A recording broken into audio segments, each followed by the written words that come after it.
As we think about building training vehicles for both the PSM, the technological kinds of things, and the more abstract elements of cultural and how those interface with each other and interact on each other, do you have any tips about how we might approach that kind of training best?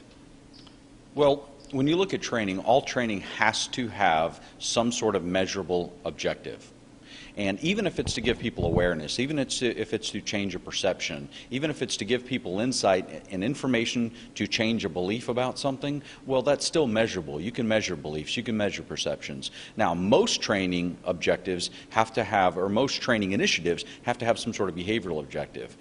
If given this training, what do you want people to do, to know, to say? Think about customer service. You want them to respond differently to customers. With PSM and management of change, you want them to be able to fill out certain forms or the electronic package. You want to make sure that they can do something either differently or new or perpetuate existing behaviors. So if given this training, what do you want people to do and how will you determine whether the training has been effective? Also have to remember that all training is only as effective as the reinforcement that follows it. Giving some information to somebody, there's a joke in marketing. They say you can tell somebody something 7 times, they'll tell you they've heard it once. So just because you communicate and you train somebody on something once doesn't mean that it's going to last.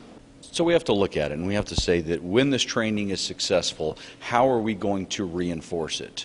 A lot of training has to also become cultural. Now, if we want people to do things, sometimes procedures have to be available so they can remember, because the human brain maxes out at certain bits of information. We've known that it maxes out at a specific bits of information in the working memory. Some of the latest research is saying even a long-term memory has a maximum as well, which that's a little scary for us all. But as we're training people, what do we want people to remember? What's the takeaway? And then how do we measure whether it's been successful or not? Too many, billions of dollars, as a matter of fact, throughout the United States and Canada are spent on training every year. And a lot of companies look at it as a rite of passage. You have to achieve this, you have to go through this training, and it's kind of a checkbox. But that's the problem. If given this training, what do you expect people to do? Now, if the reinforcement comes in, what happens if people do it?